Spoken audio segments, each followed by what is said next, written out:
Chào các bạn. Hôm nay trang trại nhà Thu Quế thì thu hoạch ổi. Đến bây giờ là đến mùa chính vụ của nhà tôi thu hoạch ổi. Thì hôm nay tôi làm một cái clip quay về cái cảnh thu hoạch ổi. Nhưng hôm nay chúng ta chỉ đi, tôi làm một cái clip ngắn thôi. Để nói qua về cái giống ổi thì một số bạn trước đã hỏi tôi là giống ổi này có phải ổi lê Đài Loan không, thì tôi trả lời là không phải ổi lê Đài Loan nhé. Mà giống này gia đình tôi tự trồng đã được khoảng cây này là được năm thứ hai rồi. Thì tôi nhắc lại là giống này không phải ổi lê Đài Loan, rồi tôi sẽ chỉ cho các bạn để xem. Đây là những quả mà tôi đã cắt này. Tôi đã cắt, hôm nay tôi quay thu hoạch này. Khi một quả ổi lê Đài Loan thì bao giờ cái phần trên này nó cũng nhỏ, nó hình gần như là hình chóp ấy. Nhưng ổi này là không phải ổi lê Đài Loan các bạn nhìn nhé. Bây giờ tôi quay cho các bạn xem ở trên cây. Nhiều bạn hỏi là cái giống này, ổi này có to, năng suất không, ăn ngon không, thì đây là quả ổi này. Các bạn nhìn rõ không? Có thể ánh sáng của nó không được tốt cho nên là tôi lại quay bằng cái điện thoại, cho nên là nó không được to lắm, nó không được rõ lắm. Đây các bạn nhìn nhé, đây quả này, quả khá là to, đây nhìn hai quả này.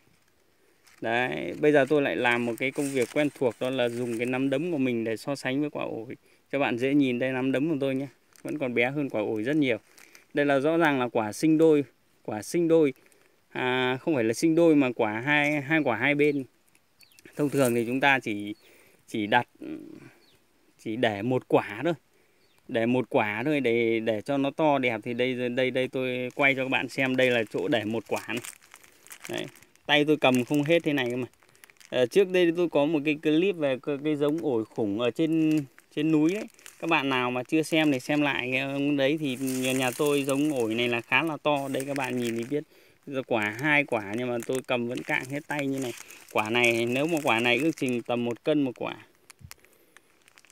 Hiện tại gia đình nhà tôi đã vào vụ bán. Bạn nào có nhu cầu mua thì mua ăn thử hay mua ăn bán thì các bạn cứ liên hệ với chúng tôi theo số điện thoại tôi đã đề ở trên dòng tiêu đề nhé. Hay là các bạn có thể liên hệ là 0982 128 981.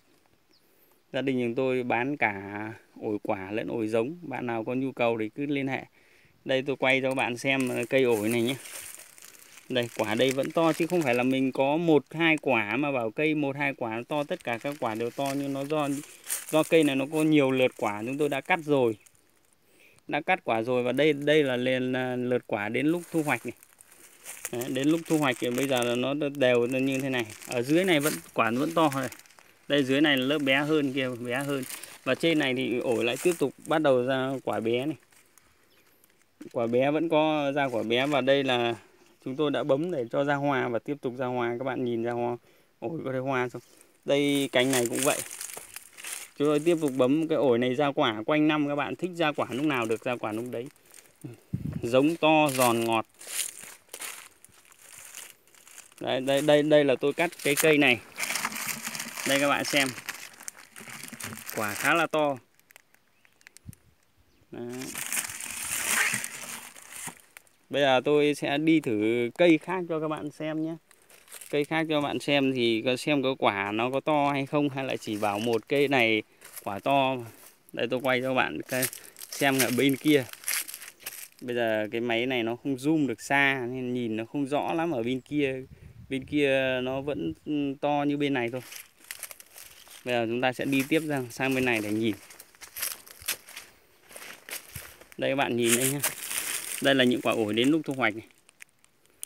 Quả khá là to. Đây các bạn nhìn. To. Rất to, tay tôi cầm không hết thế này mà. Đấy, vậy thì bây giờ tôi sẽ đi tiếp cho các bạn xem nhé.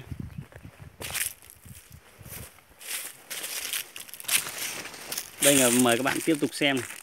Đấy, quả nào nhà tôi cũng to như vậy chứ không phải là có 1-2 quả to này. Bây giờ nếu mà các bạn muốn xem tiếp, chúng tôi sẽ đi tiếp. Tôi sẽ tạm dừng ở đây để đi tiếp cho đỡ tốn thời gian nhé. Đây là quả tôi vừa mới vặt xuống này. Đấy các bạn nhìn này. Đây quả này nó bị nhọ hơi bẩn tí. Đấy, quả tôi cắt xuống nó to như thế này. Đấy, các bạn cứ ra cái ổi lê Đài Loan mình cầm nắm tay vào là mình biết xem là quả ổi lê Đài Loan với ổi này nó to khác nhau như thế nào. Bởi vì ở đây là không có cân. Không có cân nên tôi không cân thử cho các bạn được xem được. Nào có cân, tôi cho các bạn xem nhé. Đây. Khá là to. Đây là cái quả của ổi ra quả từ thân. Đây các bạn xem dưới này. To. Khá là to. Thì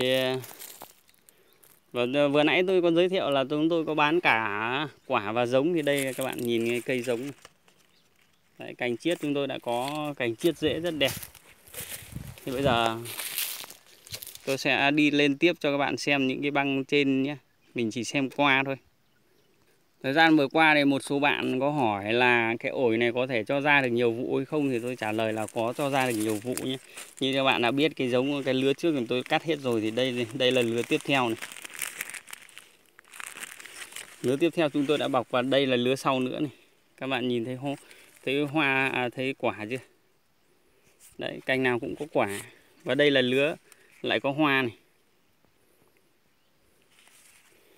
Và chúng tôi đã tiếp tục bấm. Đây là những cái chỗ mình mới bấm này. Mình bấm xong một thời gian nó sẽ ra hoa và nở hoa như thế này. Đây nở hoa thì đây là cái quả nhỏ mới đậu này. Và đây là quả đỏ to hơn này. Cây nào cũng như vậy. Đấy thì thôi, hôm nay không có thời gian thì tôi xin phép xin dừng cái video ở đây. Thì lúc nào mà mình đi thu hoạch ở những cái băng trên kia mình sẽ quay tiếp. Hôm nay chỉ quay một đoạn thôi, bởi vì bây giờ là thời gian là muộn rồi. Tôi phải về bây giờ trưa nắng rồi. Các bạn trong thời gian vừa qua này xin cảm ơn các bạn đã theo dõi và ủng hộ kênh trong suốt thời gian vừa qua. Nếu mà các bạn thấy kênh của tôi hay thì hãy đăng ký và ấn vào nút chuông để nhận được những thông báo mới nhất từ kênh nhé. Tôi sẽ hướng dẫn các bạn làm kỹ thuật chăm sóc ổi, làm cây ổi ra hoa quanh năm và làm các kỹ thuật về ổi cũng như các loại cây khác.